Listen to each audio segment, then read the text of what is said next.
lo tocas, grita. Donde palpes, donde presiones, va a gritar. Es como ese señor que dice, me agarro aquí, aprieto aquí, me duele.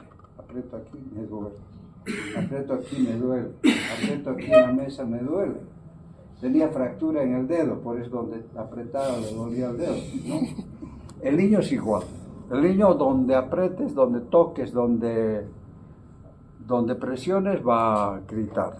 Pero si tú te sientas, si ustedes se sientan, con paciencia, van a ir palpando y va a gritar el niño, pero va a haber un lugar donde la reacción va a ser mucho más evidente. Y ahí seguramente es donde le duele. Pero eso lo vamos a ver. ¿Qué es el concepto? Entonces, un concepto muy general. El cuadro clínico del abdomen agudo constituye un dolor localizado en cualquier parte del abdomen, sea localizado o difuso, que dura más de 12 horas. ¿Ya? Eso sería abdomen agudo. Ahora, ya estando en emergencia, se pueden descartar muchas cosas haciendo un buen diagnóstico diferencial. Puede producir incitación peritoneal, ¿no? En casos en que ya se haya perforado el apéndice, si es apendicitis o cualquier otra causa. Puede estar acompañado de otra sintomatología u otros signos, ¿no? Puede haber fiebre, náuseas, vómitos, distensión abdominal, disuria, diarrea, constipación, deposiciones sanguinolentas o falta de deposiciones. Entonces es importante el dolor, la localización del dolor, el tipo de dolor y los signos y síntomas que acompañan al dolor para poder hacer un buen diagnóstico. Y en la evolución de ese dolor. Porque si tenemos un niño que hace una semana que le está doliendo la barriguita y nosotros palpamos y está hablando, no hay una reacción peritoneal, no podemos pensar en apendicitis, ¿no? Si tiene una semana de duración, ya estaría perforado ese apéndice y ya hubiera evolucionado hacia una peritonitis. Entonces hay que tomar en cuenta muchos datos. La clínica sigue siendo la piedra angular de este problema, ¿no? Bueno, ahora nosotros vamos a ver rápidamente el dolor abdominal, que nunca han debido escuchar ustedes, porque no sé por qué no está este tema en algunas otras universidades. Yo daba este tema en Univalle. Yo he sido docente de Univalle, de Udavol, de Unitep, de Unifrance. Pero al final me vine con todas mis horas aquí. Práctica, teoría, ¿no? Entonces, es en la única universidad donde damos estos temas, ¿no? Que tienen que ver con la práctica que ustedes van a hacer en su rotación como internos, en cualquier hospital. Entonces vamos a ver el dolor abdominal agudo, o el abdomen agudo, desde el nacimiento hasta el niño mayor, ¿ya? La siguiente. Entonces, la primera enfermedad que uno piensa o se le ocurre o la que produce un dolor abdominal agudo es la apendicitis, por lo que se toma siempre como punto de referencia. Yo quisiera preguntar, ¿qué médico no ha operado una fiebre tifoidea o una hepatitis o una neumonía de la base del pulmón derecho que ha manifestado con dolores a nivel abdominal? Porque palpan, duele, llaman al anestesiólogo, abren y se encuentran con un apéndice sano.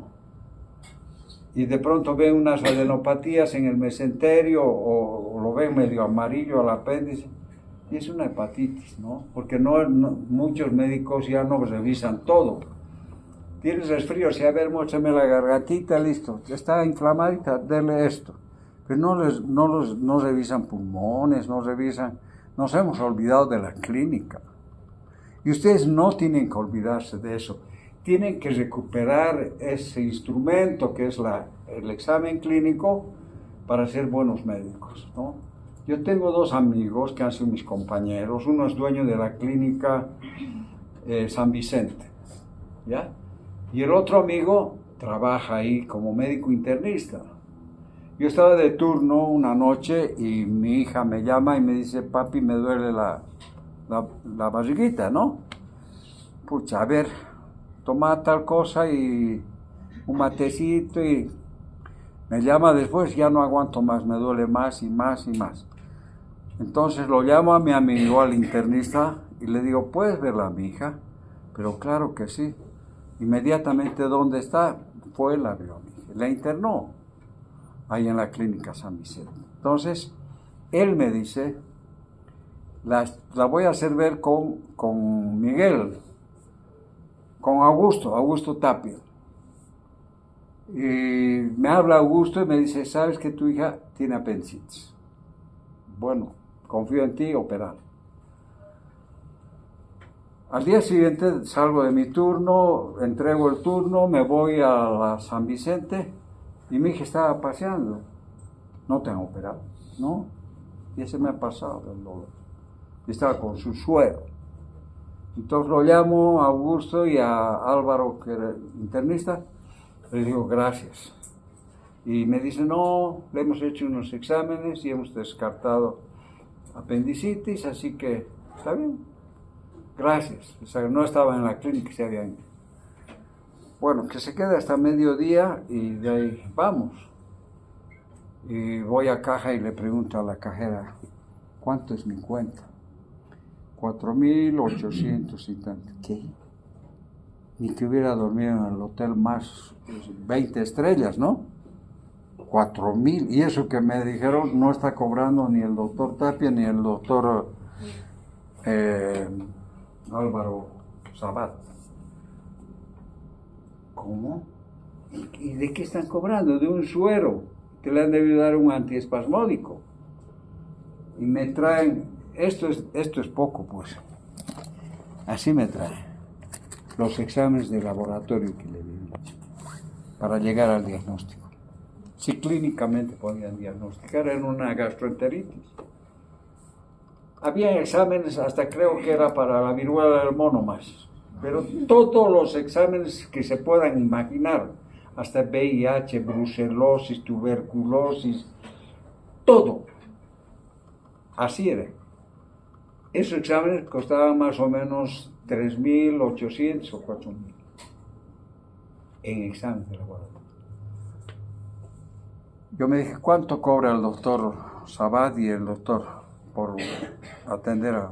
Bueno, sus honorarios deberían ser, pero ellos no van a cobrar. No, yo voy a pagar, aquí está. 6.000, 5.000 y tanto.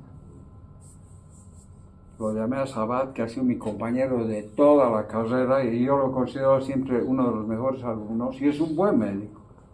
Le dije, Alvarito, me extraña que tú no hayas tenido necesidad de tantos exámenes de laboratorio para decir que es una diarrea aguda. Y al Augusto Tapia también, que era el dueño de la clínica. O sea, nos hemos olvidado de la clínica. ¿Cómo podemos confiar solamente en los exámenes si tenemos en las manos nuestro conocimiento, la experiencia y saber qué signos y síntomas tiene tal enfermedad? Cuándo comienza, cuándo acaba, etc. Y tenemos las manos, los oídos para poder auscultar, palpar, qué sé yo, percutir. Tenemos todas las herramientas. Ya, yo por ejemplo llegó un paciente ahí al hospital. Yo estaba contratado como pediatra y neonatólogo. Había el cirujano y no se operan niños porque es un hospital de segundo nivel. De todas maneras yo empecé operando, pero después no había anestesiólogo. 2 veces los chicos hicieron paro, pero los anestesiólogos eran anestesiólogos de adultos. Entonces prohibieron que se operen niños en el hospital y los casos quirúrgicos los veía el cirujano y los despachaba a un tercer nivel. Llega una chiquita, yo miraba nomás, sentado y veía que correteaban, decían, ya llamen, hay que llamar, no va a dar anestesia, no, los anestesiólogos no quieren dar anestesia a niños, ¿no? Porque hay que saber dosificar y manejar.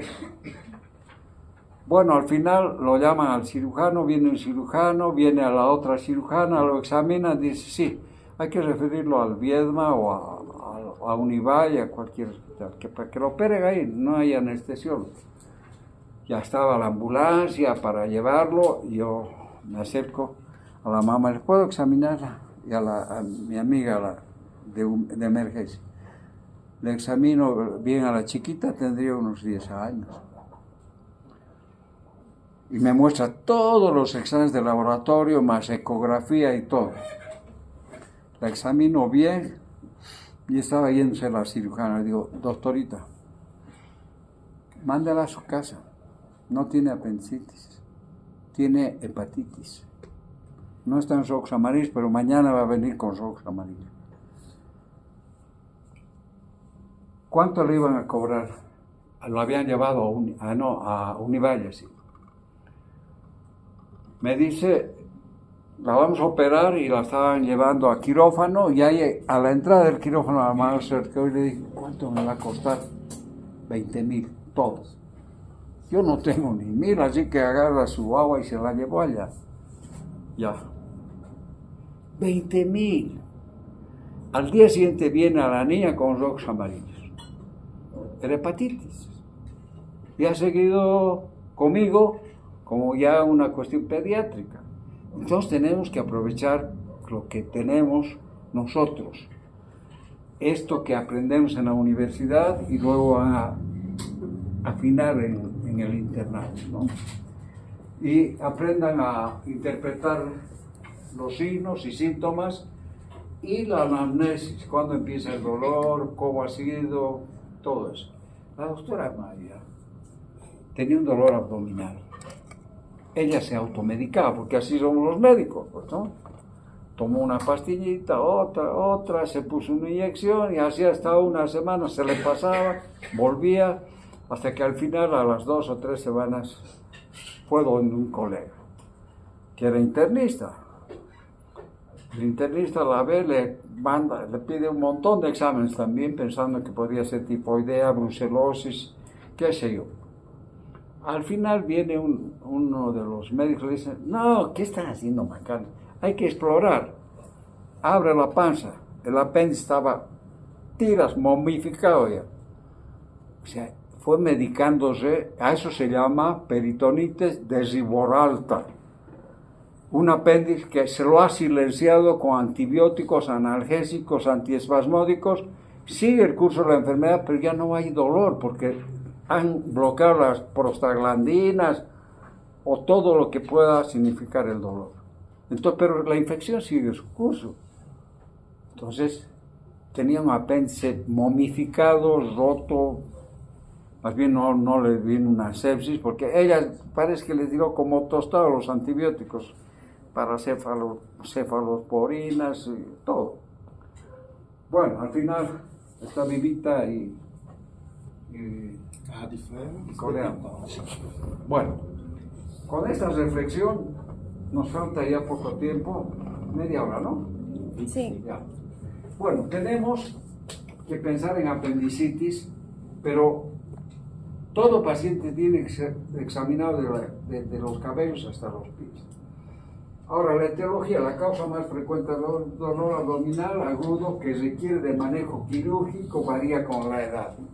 En los neonatos tenemos enterocolitis necrotizante, atresia intestinal, bórbulo, enfermedad de Hirschsprung, patología meconial y malrotación intestinal. Son 6, ¿no?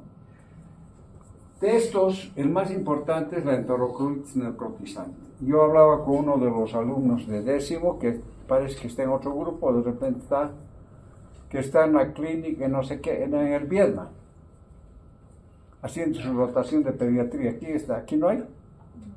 Bueno, hay unos internos que están rotando en el Viedma en neonatología y me han hablado de esta patología que es frecuente allá en el Hospital Viedma, en los servicios de neonatología, que tienen terapia intensiva. Vamos a ir viendo. Estos ya hemos visto esto, o sea que vamos a hablar de esto y de esto. No, ni siquiera de debajo. Ya, pasa por favor.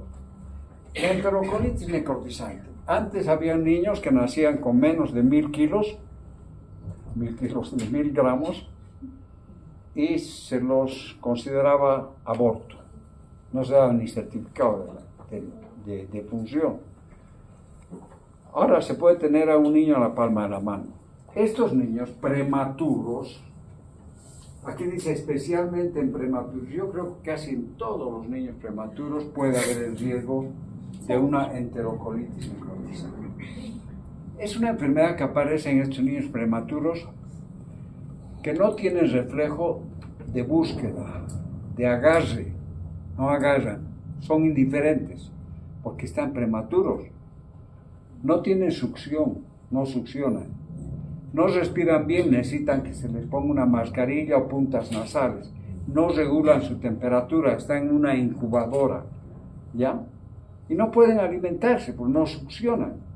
Se les pone una sonda nasogástrica y se las administra por gavage o por gravedad, una jeringa con leche, se les trae a la mamá y si no tienen pues de fórmula, en algunos casos usan fórmula, aunque sea para neonatos, las fórmulas no son igual que la leche de la mamá, ¿no? La mejor leche es la de la mamá.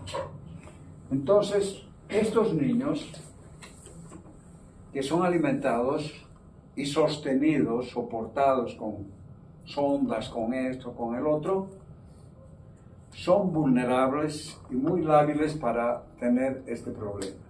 ¿Qué pasa? Le dan una solución hiperosmolar, que es la leche de fórmula o cualquier otra solución, y llega hacia el intestino, y en el intestino, por la osmolaridad se produce, y por la bajo sistema inmunitario se produce un proceso inflamatorio de la mucosa del intestino. Al haber inflamación hay aumento de la permeabilidad de la pared intestinal. Y como no hay un buen peristaltismo, el alimento se queda mucho tiempo en el intestino, se produce una falta de peristaltismo y la flora microbiana pues penetra a esa mucosa que está permeable y se mete a la pared intestinal. Ahí se produce la multiplicación bacteriana y su metabolismo, el metabolismo bacteriano que utiliza para multiplicarse. El metabolismo bacteriano va a provocar la producción de gas. Entonces va a haber una neumatosis intestinal, es decir, presencia de gas en la pared intestinal, que eso se va a ver en la radiografía. Entonces, niños prematuros que son alimentados con fórmulas, con soluciones hipermolares, que requieren de incubadora, etc., hay que estar pendientes de que pueda producirse esta enfermedad, ¿no? Enterocolitis.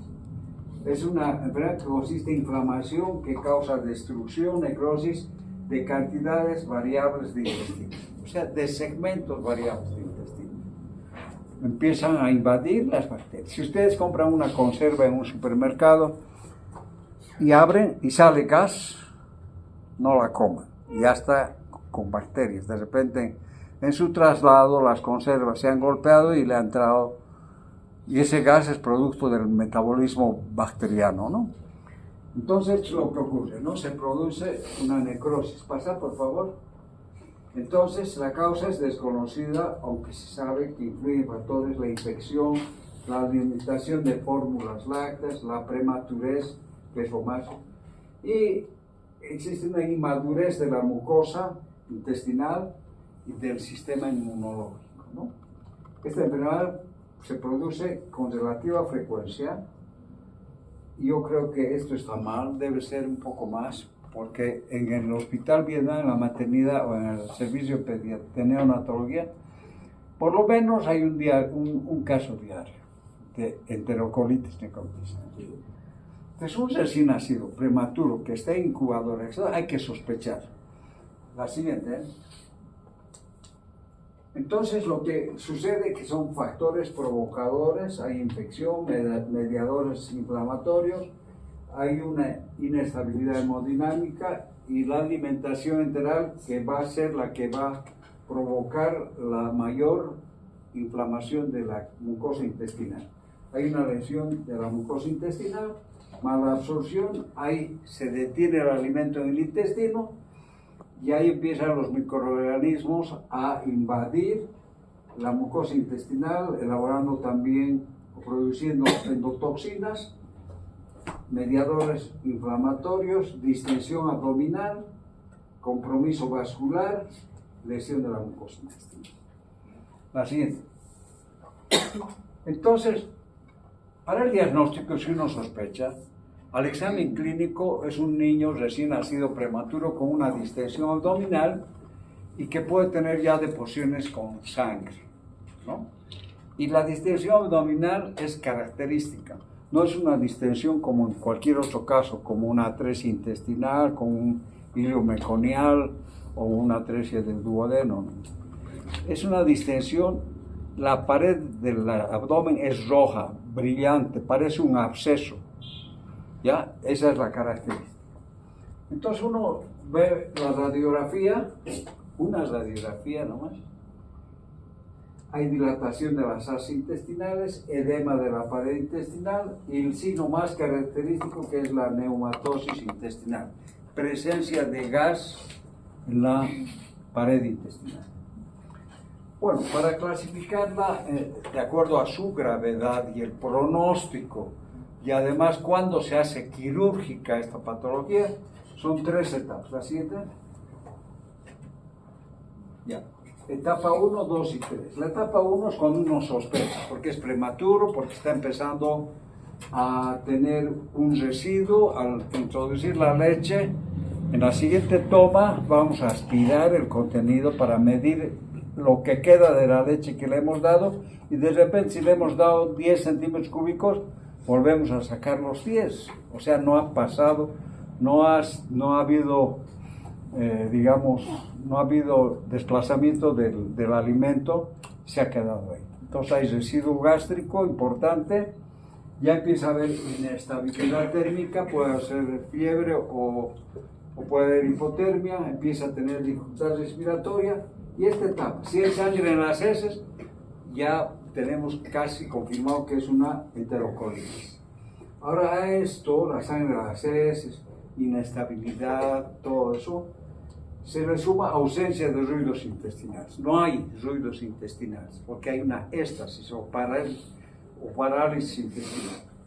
Y los signos característicos de la radiografía, la neumatosis, y esta etapa se divide en 2A, 2B, según se considera levemente enfermo o moderadamente enfermo. El moderadamente enfermo ya tiene signos de acidosis metabólico y además tiene una plaquetopenia. ¿Qué significa la plaquetopenia? No solamente aquí, en cualquier paciente. Disminución de plaquetas. ¿Sí? Disminución de la... Claro, pero ¿por qué se ve la disminución de la plaqueta? El significado de plaquetopenia es disminución de las plaquetas. ¿Pero por qué? ¿En qué caso? Todavía se dice coagulopatía de consumo, ¿no? O quiere decir que está entrando en una fase de sepsis, donde aquí se ve que existe una coagulación intravascular diseminada, ¿no? Por eso hay la plaquetopenia. Entonces, si hay una acidosis metabólica y plaquetopenia o trombocitopenia, ya pasamos a ver si hay, ya que en una tercera etapa vamos a tener bradicardia, acidosis metabólica y respiratoria, coagulación intravascular diseminada, y también se divide en 2, si hay signos de perforación intestinal o no. Si hay signos de perforación intestinal ya es quirúrgico. Ahí lo llaman al cirujano, uno va, abre y está lleno de meconio, pus y hay una sepsis. Entonces uno lava sus intestinos, sigue nomás con porque en esos niños lo importante es el equilibrio hidroelectrolítico, ácido base y antibióticos de última generación. Entonces se lavan los intestinos y no se hace nada más, se ponen unos drenajes, se cierra.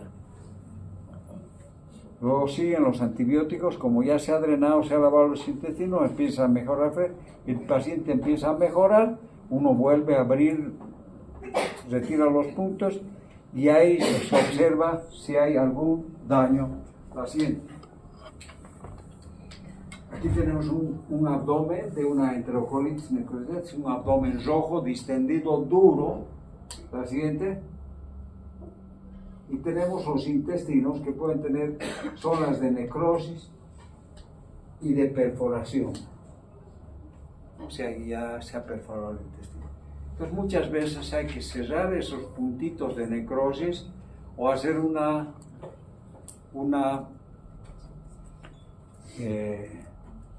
sacar un segmento del intestino necrosado y hacer una anastomosis.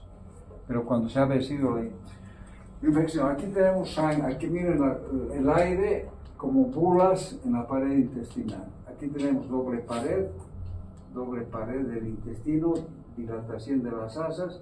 Aquí miren, lleno de gas por el metabolismo bacteriano. La siguiente. Bueno, esta es otra radiografía donde tenemos las asas totalmente distendidas hasta abajo. Y hay doble pared aquí, allá también, por la neumatosis intestinal. Bueno, esta es la patología más importante en el recién nacido que tiene un síndrome de dolor abdominal agudo. Ellos no manifiestan dolor, pero hay un abdomen agudo, ¿no? Así. Bueno, la siguiente patología son las atresis intestinales. Ya las hemos visto, así que tienen que recordar la atresia, la obstrucción duodenal, ya sea por páncreas anular, por bandas de lado o por atresia intestinal, ¿no?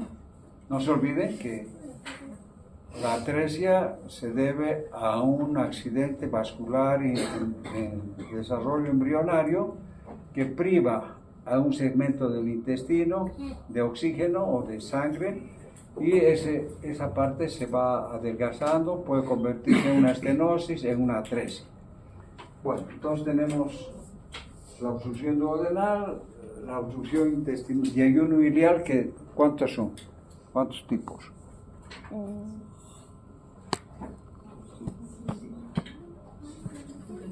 ¿Cuántos tipos? Hemos hablado de la cáscara de plátano, de manzana. Ah, es verdad, sí. Tenemos la tipo 1, que es membrana, tipo 2, cordón fibroso, tipo 3A, que es un defecto en B del mesenterio y ambos cabos están separados. La 3B, que es en cáscara de frutilla, de manzana, y después la 4 de plátano. No, pues no hay plátano. La cuarta es varias atresias, como cordón de salchichas. Aquí como esto.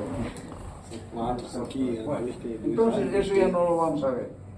Y puede haber el bólulo por la mal rotación intestinal que hace que el ciego se vaya al lado izquierdo y las bandas peritoneales presionan al duodeno y lo producen una obstrucción, ¿no? Entonces esa mal rotación puede provocar una torsión del intestino con bólulo. O sea que tampoco vamos a mencionar. Aquí hay una torsión del intestino, las bandas del lado, el duodeno obstruido, ¿no? Así. La enfermedad de Hirschsprung. ¿Qué es la enfermedad de Hirschsprung? Ustedes, todos los del Brasil, deberían saber bien. Dilatação do colo descendente. Dilatação do colo descendente. ¿Qué?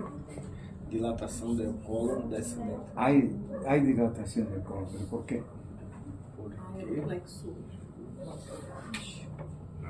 Está bien. Ustedes tienen un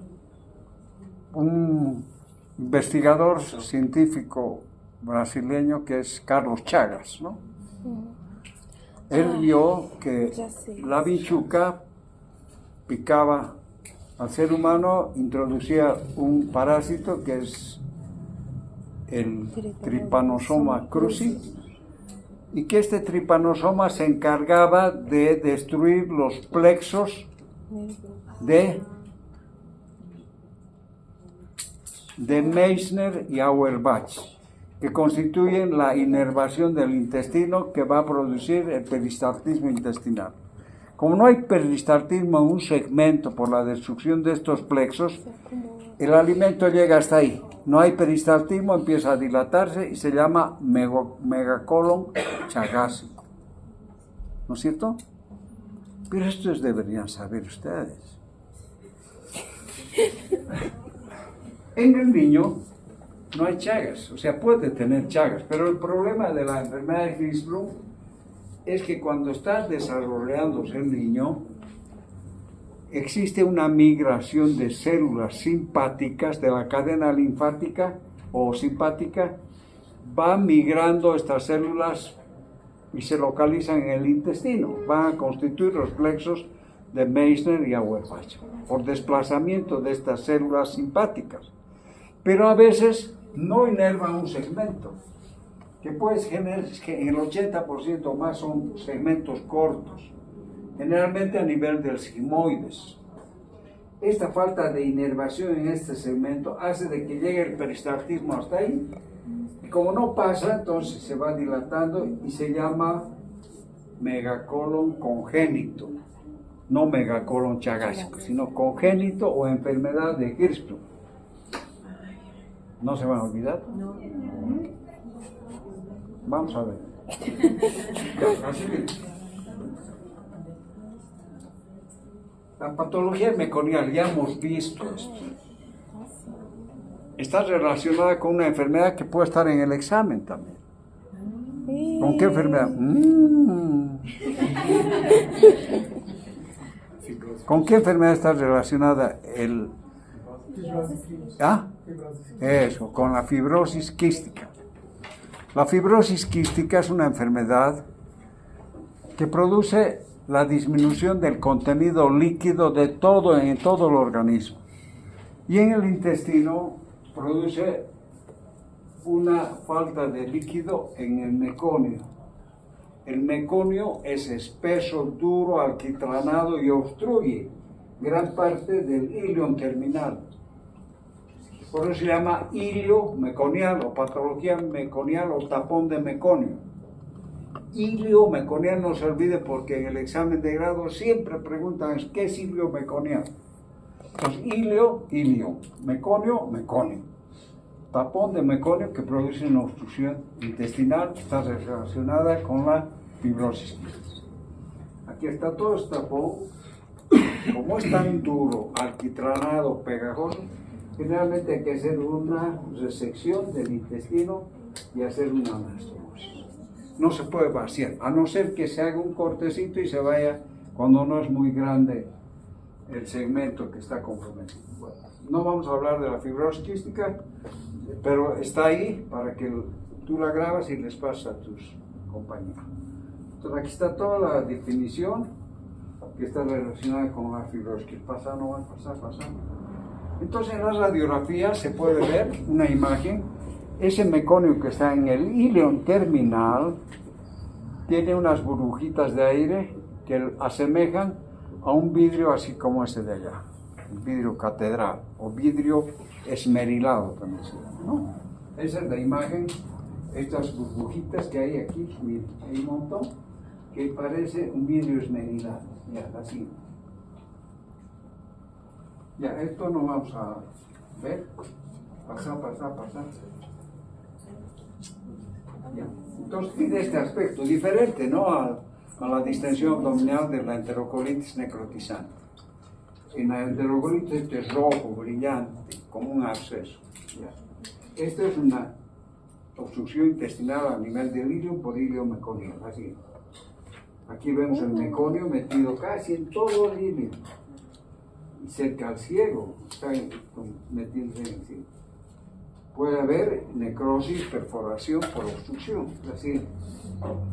Bueno, la malrotación, que ya hemos hablado de eso, de que el ciego se desplaza hacia el lado izquierdo, llevando consigo las bandas peritoneales del haz, y que va a obstruir al duodeno y se va a formar una imagen de doble burbuja, ¿no es cierto? Esta malrotación puede producir también una torsión intestinal y el borde. Pasando a eso. ¿Qué hora es? 7:53. ¿Qué? 7:55. 55. Bueno, vamos a continuar la siguiente clase porque es importante de aquí en adelante porque ya vamos a llegar a las patologías que se ven en los niños mayores. Pero, espera, por favor.